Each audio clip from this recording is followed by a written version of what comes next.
నమస్కారం ముందుగా వనితా ప్రేక్షకులందరికీ శ్రీ వికారినామ సంవత్సర శుభాకాంక్షలు. మరి ఈ ఉగాది సందర్భంగా నేను ఒక స్పెషల్ గెస్ట్ తో మీ ముందుకు వచ్చేసాను. వారు ఎవరు అనుకుంటున్నారా? మ్యూజిక్ కంపోజర్ గా, సింగర్ గా, యాక్టర్ గా, డైరెక్టర్ గా, ప్రొడ్యూసర్ గా ఇలా అన్నిట్లో కూడా తన సత్తా చాటి మన హృదయంలో సుస్థిర స్థానం సంపాదించుకున్న ఆర్పి పట్నాయక్ గారు మనతో ఉన్నారు. మరి ఎంకి పాటలకి సంబంధించి ఆయన అడిగి బోల్డ్ అని విషయాలు మనం తెలుసుకుందాం. హలో ఆర్పి గారు. Hi how are you? Yeah I am good. And ఎలా ఉన్నారు మీరు? Super fine. Happy Ugadi. Yeah మీకు కూడా శ్రీ వికారినామ సంవత్సర శుభాకాంక్షలు. థాంక్యూ. ఆడియన్స్ అందరికి కూడా ఉగాది శుభాకాంక్షలు. ఉగాది మీరు ఎలా సెలబ్రేట్ చేసుకుంటారు? షడ్రుచులు మీ లైఫ్ లో ఎలా ఉంటాయి? ఉగాది మా ఇంట్లో, మాది జాయింట్ ఫ్యామిలీ, అందరం కలిసే ఉంటాం. ముగ్గురు బ్రదర్స్, నలుగురు పిల్లలు, మా అమ్మ, అందరం కలిసే ఉంటాం. అందుకు మాకు ఎవ్రీడే పండగలాగే ఉంటుంది. బట్ పండగ రోజు ఇంకొంచెం ఆ పండగ స్పెషల్స్ ఏవో ఉంటాయి కదా, అవి యాడ్ అవుతాయి. ఉగాది పచ్చడి కంపల్సరీ తినాలి ఆ రోజు. ఉగాది పచ్చడి తిన్న తర్వాత అప్పటి నుంచి మామిడికాయలు, మామిడి పళ్ళు తినొచ్చు అనమాట. అలాంటి కండిషన్స్ కొన్ని ఉంటాయి ఇంట్లో. మా అమ్మ పూజలు అవన్నీ చాలా ఖచ్చితంగా ఉంటాయి. ఇంకా తను ఏం చెప్తే అది ఫాలో అవుతాం. ఓకే. అంటే సాధారణంగా ఏంటంటే ఇంగ్లీష్ క్యాలెండర్ బట్టి మనం రిజల్యూషన్స్ ఫిక్స్ చేసుకుంటూ ఉంటాం. న్యూ ఇయర్లో అది చేయాలి, ఇది చేయాలని. మరి మన తెలుగు సంవత్సరాది కాబట్టి సో మీరు ఎలాంటి రిజల్యూషన్స్ తీసుకుంటూ ఉంటారు? అంటే యూజువల్గా రిజల్యూషన్స్ ఎలా ఉంటాయంటే, ఈ రోజు నుంచి నేను మందు మానేయాలి, ఈ రోజు నుంచి నేను సిగరెట్ మానేయాలి, కానీ ఎవ్రీ ఇయర్ ఇది కంటిన్యూ అవుతూనే ఉంటుందా రిజల్యూషన్ సేమ్ అని అలాంటివి ఉంటాయి. నాకు ఏ బ్యాడ్ హ్యాబిట్స్ లేవు కాబట్టి రిజల్యూషన్ తీసుకోవాల్సిన అవసరం లేదు నాకు. ఓకే, సూపర్, మంచి మాట. నేను టీ కాఫీ కూడా తాను. ఓకే, సో అదనమాట మీ హెల్దీగా ఉండడానికి రీజన్, మీ ఫేస్ లో గ్లో రావడానికి reason. So note this point everyone. హెల్దీగా ఉండడానికి రీజన్ ఏంటంటే, ఎవరికి మోసం చేయకుండా రాత్రి మనం పడుకోవడానికి వెళ్ళినప్పుడు హాయిగా నిద్ర పడితే హెల్తీగా ఉంటాం. Okay, great. ఎటువంటి టెన్షన్స్ లేకుండా ఉండాలి ముఖ్యంగా మనం. ఓకే, గ్రేట్ అండి. ఉగాది రోజు మంచి మాటలతో మనం స్టార్ట్ చేస్తున్నాము. సో ఉగాది షడ్రుచుల గురించి చెప్తూ ఉంటారు. ఖచ్చితంగా మన జీవితంలో కూడా షడ్రుచులు ఉండాలి. ప్రతిదానికి సక్సెస్ వస్తే ఓవర్ ఎగ్జైట్ అయిపోవడం, ఫెయిల్యూర్ వస్తే మనం ఎక్కడికో డిప్రెషన్లోకి వెళ్ళిపోవడం. సో దాని గురించి మీరేం చెప్తారు? I'm beyond all the emotions అనిపిస్తుంది నాకు. ఇటు సక్సెస్ కానీ ఫెయిల్యూర్ కానీ రెండు నాకు టచ్ చేయలేదు. ఓకే, నేను నాలాగే ఉన్నా. ఓకే, సో షడ్రుచుల్ని మీరు సమానంగానే ఫేస్ చేస్తున్నారు. నేను చిన్నప్పుడు నా ఫ్రెండ్స్తో ఎలా ఉన్నానో ఈ రోజు కూడా అలాగే ఉన్నా. వాళ్ళు కూడా అదే ఫీల్ అవుతారు, నువ్వు అసలు మారలేదుగా అని. That's what I'm. సో మనం రీసెంట్గా ప్రెస్ మీట్ అయింది. మరి మీ 78 సాంగ్స్ గల ఎంకి పాటలు సో తొందరలోనే రిలీజ్ అవ్వబోతున్నాయి. సో దీని గురించి అయితే మాకు చాలా చాలా ఇంట్రెస్టింగ్గా ఉందో తెలుసుకోవాలని. దాదాపు శతాబ్దం కదండి, శతాబ్దం నాటి పాటల్ని ఈ జనరేషన్కి తగ్గట్టుగా మళ్ళీ మీరు రిలీజ్ చేయబోతున్నారు. సో అసలు ఎంకి పాట ఆర్పి నోట, సో ఈ ప్రాజెక్ట్ స్టార్ట్ చేయడానికి రీజన్ ఏంటండి? రీజన్ అని ఏ లేదు, ఇట్స్ ఎ ట్రిగరింగ్ పాయింట్ అనమాట. అంటే ఎన్నో పాటలో ఎవరెరుగునేదమ్మా, నండూరి, ఎంకి ఇలాంటి పదాలని విన్నాం. పాటల్లోని ఎంకి సందర్భం వచ్చిన సందర్భాలు ఉన్నాయి. ఎవరైనా అందమైన అమ్మాయి గురించి, పల్లెటూరు అమ్మాయి గురించి మాట్లాడితే ఎంకి గురించి మాట్లాడతారు. అంటే పెయింటింగ్లో, డ్రాయింగ్లో బాపు గారు బొమ్మ ఎంత ఫేమసో, లిరిక్స్లో అంటే పద్యంలో పర్టికులర్గా పోయిటరీలో ఎంకి పాటలు అంత గొప్పవని నా ఫీలింగ్. అందుకే బాపు గారి బొమ్మ జనంలోకి బొమ్మ కాబట్టి అలా వెళ్ళిపోయింది. కానీ ఎంకి పాటలు మధ్యలో 2 జనరేషన్స్కి డిస్కనెక్ట్ అయిందని నా ఫీలింగ్. ఓకే, ఈ జనరేషన్లో ఎంకి పాటల గురించి చెప్తే విన్నామండి, కానీ ఎంకి పాటలు తెలియవు అనే వాళ్ళు ఎక్కువ మంది ఉన్నారు. నేను కడపలో ఒక షూటింగ్కి వెళ్ళినప్పుడు అక్కడ డైరెక్టర్ ఇంట్లోని ఒక బుక్ చూశాను, ఎంకి పాటల బుక్. చూడగానే అది పేజ్ తిరగాయాలనిపించింది. పేజ్ తిరగాయగానే ఒక ట్యూన్ లిరిక్ కనిపించింది. లిరిక్ చూడగానే ట్యూన్ వచ్చింది. ఓకే, అంటే ఇంకా ఒక సెకండ్ కూడా లేట్ లేకుండా లిరిక్ చూడగానే ట్యూన్ వచ్చింది. అంటే నన్ను ట్యూన్ కట్టు అని ఆ లిరిక్ అడిగిన ఫీలింగ్ వచ్చింది నాకు. అక్కడ నుంచి సెకండ్ పేజ్ తీస్తే సెకండ్ పేజ్లో కూడా మళ్ళీ ఇంకో లిరిక్ చూసాను. అది చూడగానే మళ్ళీ ట్యూన్ వచ్చింది. వెంటనే ఆ బుక్ ఇలా పట్టుకుని, ఇది నేను తీసుకెళ్తున్నాను, కావాలంటే మీరు జిరాక్స్ చేసుకుని నాకు ఇచ్చినా పర్వాలేదు, but I want this book, మొత్తం దీనిలో ఉన్న పాటలన్నీ నేను కంపోజ్ చేయాలి ఇప్పుడు. సో అక్కడ స్టార్ట్ అయింది అన్నమాట ఆలోచన. స్టార్ట్ అయింది. ఓకే, కానీ మామూలుగా ఉన్న లిరిక్స్కి అంటే ఒక్కొక్కటి ఒక్కొక్కలా అంటూ ఉంటారు. లిరిక్స్ ఉంటుండగానే ట్యూన్ కట్టచ్చు, ట్యూన్ ఉంటుండగానే లిరిక్స్ని మనం కలపచ్చు అని చెప్పేసి ఉంటుంది. సో లిరిక్స్ ఆల్రెడీ ఉన్నప్పుడు దానికి ట్యూన్ కట్టడం ఏమన్నా కష్టతరమైనదంటారా? లేదు, చాలా ఈజీ. అదే ఈజీ. ఎందుకంటే ఆ లిరిక్ డిమాండ్ చేస్తుందిగా మనకి ఏం ట్యూన్ కావాలని. Okay okay. అది వీఆర్ జస్ట్ డీకోడర్స్. మేము ఏంటంటే ఒక కంప్యూటర్ లాంటి వాళ్ళం అనమాట. ఆ లిరిక్ ఎంటర్ చేస్తే ట్యూన్ ఫామ్లో డీకోడ్ అయిపోతాయి. Okay okay. I don't take much time. నాకు ట్యూన్ ఇస్తే ఆ ట్యూన్ చదువుతూ నేను ట్యూన్ చేసేస్తాను. ఓకే. ఒక లిరిక్ ఇస్తే. సో ఎప్పుడైనా అనిపించింది, ఎందుకంటే ఒకటి కాదు రెండు కాదు ఇంకా 78 సాంగ్స్ ఒకేసారి మరి ఇవన్నీ చేశారు కదా, మరి ఎక్కడన్నా కూడా పర్టికులర్గా అరే ఈ ట్యూన్ అయితే బాగుంటుందేమో, ఇంతకంటే ఇది బాగుంటుందేమో అని చెప్పేసి ఒకే దాని గురించి ఏదైనా వర్కౌట్ చేసినవి ఏమైనా ఉన్నాయా? అంటే చేస్తున్నప్పుడు కొన్నిసార్లు ఇది అంటే పాట మొత్తం కాదు కానీ కొన్ని లైన్స్ పర్టికులర్గా ఇది ఇంకా బాగా వస్తే బాగుంటుంది అని ఎక్సర్సైజ్ చేసిన సందర్భాలు ఉన్నాయి. అలాంటి మీరు ఏమన్నా చేంజ్ చేసినవి ఉన్నాయా? లిరిక్ చేంజ్ చేసే ఛాన్సే లేదు, చేయకూడదు కూడా. ఓకే. దానికి ఏం చేశాను నేను, నన్ను తలసుకు ఎంకి కన్ను మూయాలి, నన్ను తలసుకు ఎంకి కన్ను మూయాలి, కనుబొమ్మ చూడాలి, కథలు చెప్పాలి. అంటే ఇప్పుడేంటి, నన్ను తలుచుకు ఎంకి కన్ను అనేది అక్కడ ఉండి మూయాలి, ఎంకి కన్ను మూయాలి అంటే ఆ మీనింగ్ మొత్తం మీకు కన్ను మూయాలి దానికి ఎంకి కన్ను మూయాలి దానికి తేడా వచ్చేస్తుంది. అలాగా ట్రై చేసాం. అంటే కొన్ని చిన్న చిన్న ఛాలెంజెస్ ఒకటి రెండు చోట్ల అలాగ ఉన్నాయి కానీ ఓవరాల్గా ప్రతి పాటలో కూడా ఆయన ఏమైతే చెప్పాలనుకున్నారో అవి డెఫినెట్గా అద్భుతంగా ఉన్నాయి. లిరికల్గా కూడా నాకు తెలిసి ఒక బెస్ట్ లవ్ స్టోరీ అది. అంటే మనం పాత మల్లీశ్వరి సినిమా, రామారావు గారు భానుమతి గారు చేసిన మల్లీశ్వరి సినిమా చూస్తే ఆ లవ్ స్టోరీ తాలూకా డెప్త్ ఎంత ఉంటుందో అంతకన్నా ఎక్కువ ఉంటుంది ఈ ఎంకి పాటలకి. సాంగ్స్లోనే మనం చూడొచ్చు, సాంగ్స్లోనే అంత డెప్త్ ఉంది వాళ్ళిద్దరి మధ్యలో. అంటే కొన్ని లిరిక్స్ ఎలా ఉంటాయంటే మన ప్రెస్ మీట్లో కూడా చెప్పామన్నమాట, ఒక అమ్మాయి ఎక్కడెక్కడో తిరుగుతుంటాడు మా బావ అని ఎంకి పాడుకుంటూ వాడితో పాటు వాడి నీడ తిరుగుతుంది, వాడి నీడంత క్లోజ్ కూడా నేను కాదా అని తను ఫీల్ అవుతుంది. ఇది జస్ట్ ఇమాజిన్, అంటే మనిషి నీడ కన్నా ప్రేమ క్లోజ్గా ఉంటుంది అని చెప్పే ఎక్స్ప్రెషన్ ఏదైతే ఉందో అది it's not a small thing. అలాంటి ఎక్స్ప్రెషన్స్ చాలా, అంటే చాలా చాలా ఎక్స్ప్రెషన్. ఈ రోజుల్లో కరువైన సాహిత్యం ఆ రోజుల నుంచి తీసుకుని మళ్ళీ ఇప్పుడు మన ప్రజెంట్ జనరేషన్కి తగ్గట్టుగా కనెక్ట్ చేయాలని చూస్తున్నారు. తెలుగు సాహిత్యం పైన ఈ ఎంకి మాటల ప్రభావం ఎలా ఉందంటారు? అలాగే మనకి వెంకట సుబ్బయ్య గారి గురించి కూడా, సుబ్బారావు గారి గురించి. సాహిత్యం గురించి చెప్పాలంటే డెఫినెట్గా దాని గురించి మాట్లాడేంత స్థాయి నాది కాదు. అయితే ఏంటంటే ఆయన తర్వాత వచ్చిన తరం కవులందరూ కూడా ఆ సాహిత్యాన్ని ఏదో ఒక రూపంలో వాళ్ళు డీకోడ్ చేసుకుని వాళ్ళ సాహిత్యంలో చొప్పించారని వాళ్ళందరూ ఒప్పుకున్న సత్యం ఇది. అంటే ఎంత గొప్పది ఆ సాహిత్యం అనడానికి ఇది ఒక ఎగ్జాంపుల్ నేను చెప్తున్నాను. నండూరి సుబ్బారావు గారు బేసికల్గా ఒక లాయర్, ఆయన అడ్వకేట్. ఆయన మెడ్రాస్ క్రిస్టియన్ కాలేజ్లో లా చదువుతున్న రోజుల్లో ఒక ట్రామ్లో ప్రయాణం చేస్తున్నప్పుడు గుండె గొంతుకులోన కొట్లాడుతుంది కూకుండా నీదురా కూసింతసేపు అని అనుకున్నారు లైన్. అది ఫ్రెండ్స్కి వినిపిస్తే చాలా కొత్త ప్రయోగం ఇది. అంటే గుండె గొంతుకులో కొట్లాడుతుంది అనే ఒక ఎక్స్ప్రెషన్ ఏదైతే ఉందో అది ఇప్పటివరకు ఎవరు చెప్పలే.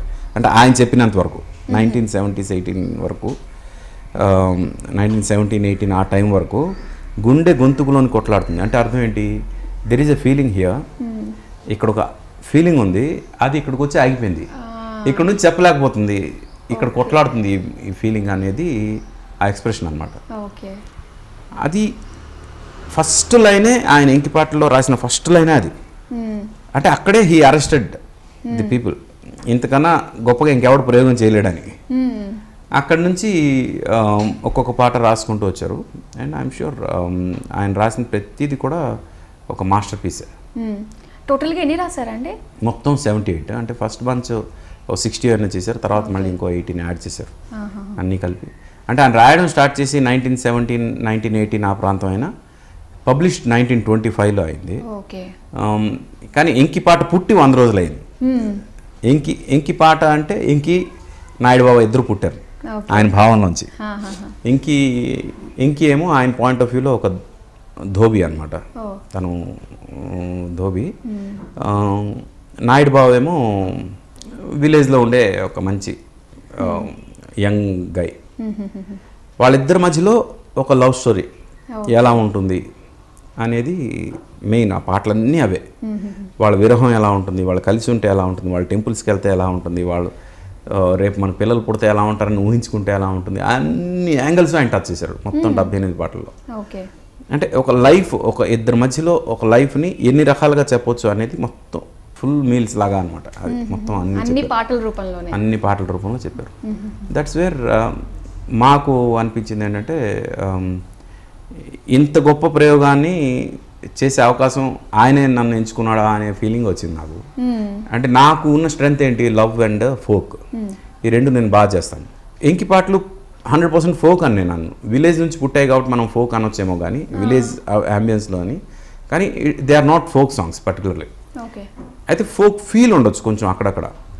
Main it's love story and love songs అవి. ఆ లవ్ సాంగ్స్ని అలాగా డెపిక్ట్ చేయాలి, ఆ లవ్ స్టోరీని పాటలు వింటున్నప్పుడు ప్రేమ కథ వినిపించాలి జనంకి, అదే నా టార్గెట్. కొన్ని విషయాల్లో ఏంటంటే తూర్పు కాపు యాస, ఇది తూర్పు కాపు యాస అంటే మా సైడ్ అనమాట, అది విజయనగరం శ్రీకాకుళం ఆ యాస అనమాట మొత్తం. ఆ యాసలో రాశారు కాబట్టి కొన్ని పదాలు కొంతమందికి అర్థం కాకపోవచ్చు, పాట జిస్ట్ అర్థమైపోద్ది.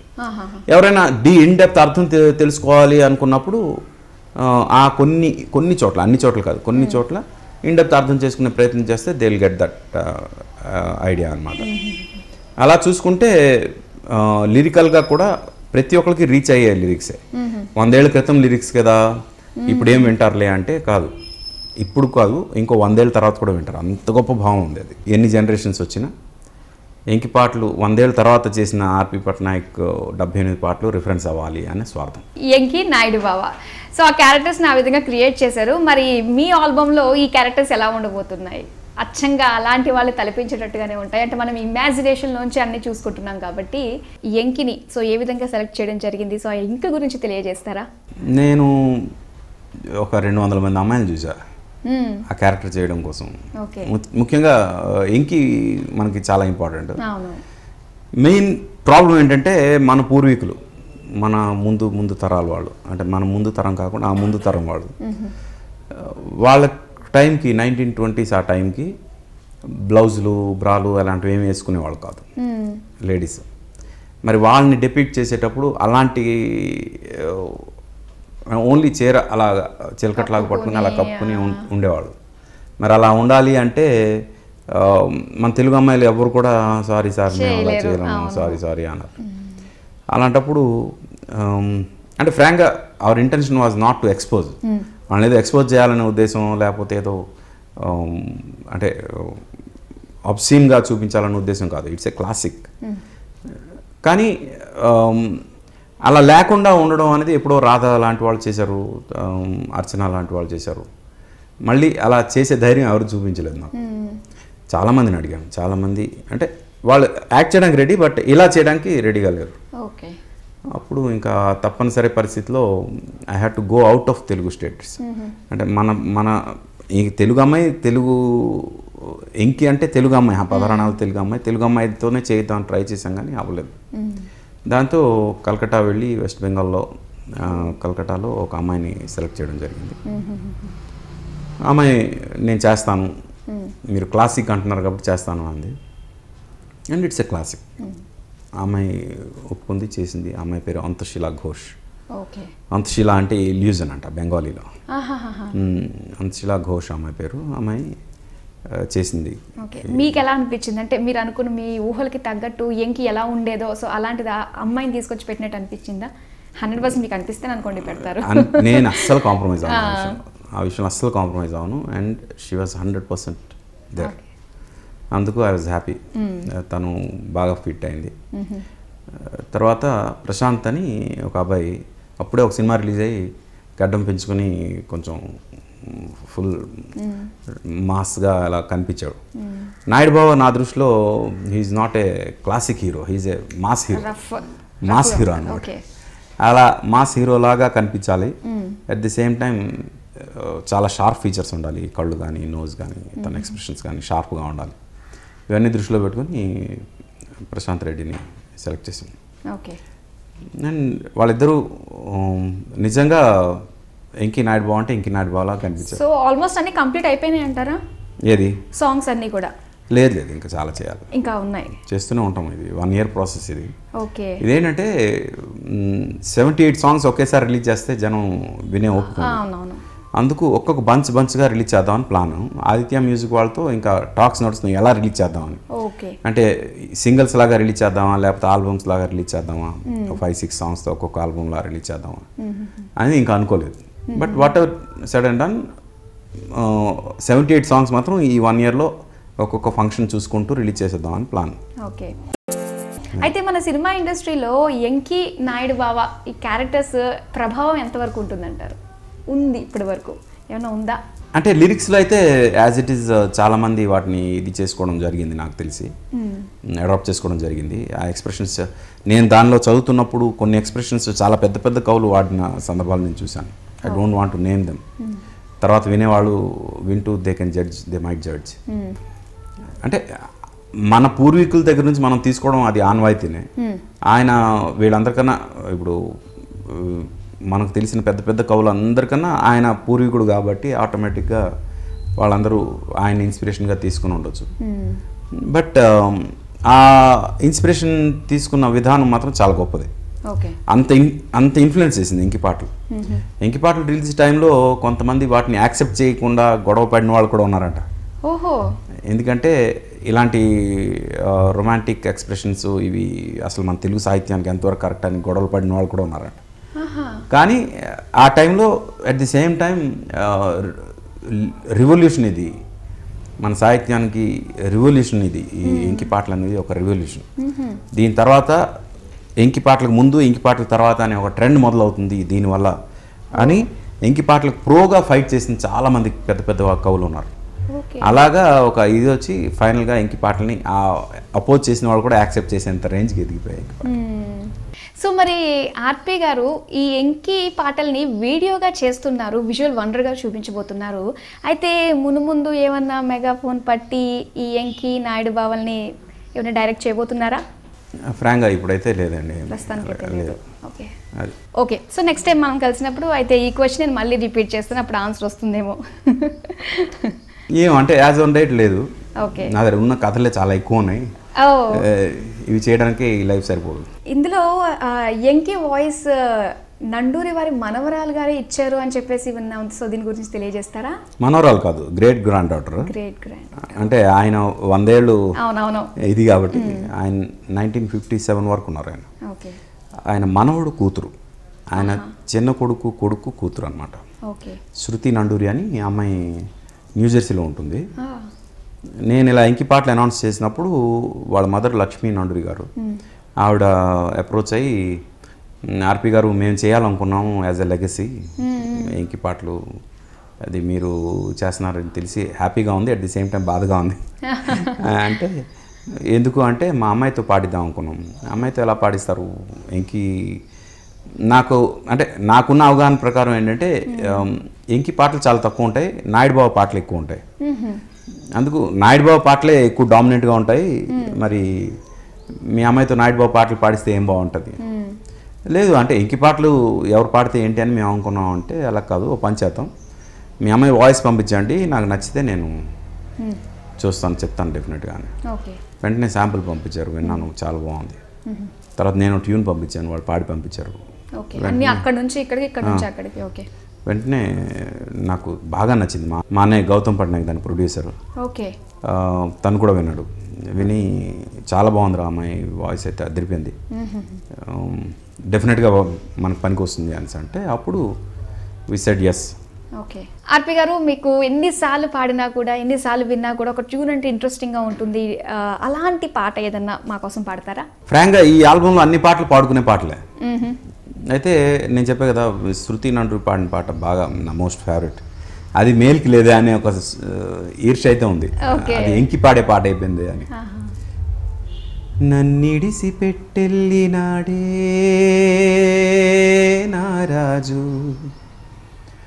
నన్నిడిసి పెట్టెళ్ళినాడే నారాజు, మొన్నే తిరిగొస్తానన్నాడే. నన్నిడిసి పెట్టెళ్ళినాడే నారాజు, మొన్నే తిరిగొస్తానన్నాడే, మొన్నే తిరిగొస్తానన్నాడే. ఇది నాకు బాగా ఇష్టం ఈ కంపోజిషన్. అమ్మాయి వాయిస్లో ఉంటే ఇంకా బాగుంటుంది. తర్వాత నేను ఫస్ట్ ఏదైతే చూడగానే నాకు ట్యూన్ వచ్చిందని చెప్పాను, అది డెఫినెట్గా చాలా మందికి హాట్ ఫేవరెట్ అవుతుంది అనుకుంటున్నాను. గుండె గొంతుకలో నా కొట్లాడుతాది కూకుండ నీ దూర కూసింతసేపు, కూకుండ నీ దూర కూసింతసేపు. ఇదొకటి. అంటే ఫుల్ పాడేస్తే మళ్ళీ రేపు ఆల్బమ్ వినాలి.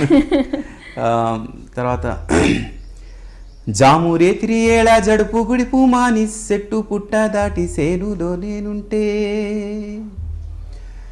సల్లంగా వస్తాది నాయంకి మెల్లంగా వస్తాది నాయంకి, సల్లంగా వస్తాది నాయంకి మెల్లంగా వస్తాది నాయంకి. సో మొత్తం మీద ఏంటంటే హోల్ లైఫ్ అంతా కూడా ఈ 78 పాటల్లో మనం చూసుకోవచ్చు అన్నమాట. యా చాలా చాలా బాగుంటాయి, చాలా బాగుంటాయి. అంటే వెంకటేశ్వర స్వామి చూడడానికి వెళ్దాం పదండి, భద్రాచలం వెళ్దాం, ఇంకి నాతోటి రాయే భద్రాచలం వెళ్దాం, ఇంకి నాతో వెంకటేశ్వర స్వామి దగ్గరికి వెళ్దాం. ఇలాగా రకరకాల ఎక్స్ప్రెషన్స్ ఉన్నాయి, చాలా డిఫరెంట్ ఎక్స్ప్రెషన్స్ ఉన్నాయి. ఓకే, సో అన్ని కూడా ఇందులో చూడొచ్చు అనమాట. ఇప్పుడు దాకా విన్నది వేరు, చూసింది వేరు లిరికల్ గా, సో ఇప్పుడు విజువల్ గా కూడా చూడొచ్చు అనమాట. విజువల్ అంటే నేను ఫ్రాంక్గా లిప్ మూమెంట్ ఇచ్చి వాళ్ళిద్దరూ పాడుకున్నట్టు అలా తీయాలనుకోలేదు. ఎందుకంటే అది మళ్ళీ రెగ్యులర్ విజువల్ అయిపోద్ది. ఇది ఒక క్లాసిక్ లాగా ఉండాలి, ఒక కల్ట్ లాగా ఉండాలి అని సాంగ్ వాళ్ళ ఫీలింగ్ లాగే ఉంటుంది. వాళ్ళ లిప్ మూమెంట్తో పాడుతున్నట్టు ఉండదు, వాళ్ళ ఫీలింగ్ లాగే పాటలు తీసాను నేను. అది ఇంట్రెస్టింగ్ గా ఉందండి. And it will be in the paint format.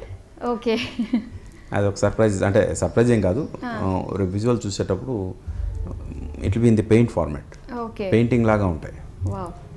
ఇంకీ Naidu Babu perform చేసినా వాళ్ళని పెయింటింగ్ ఫార్మాట్లో చూపిస్తున్నారు. నైస్. సో ఆర్పి గారు, మరి యుగాదికి మీరు రిలీజ్ చేయబోతున్న ఈ ఎంకి పాటలు సక్సెస్ అవ్వాలని మనస్ఫూర్తిగా కోరుకుంటూ సెలవు తీసుకుంటున్నాం. ఆల్ ది బెస్ట్ అండి.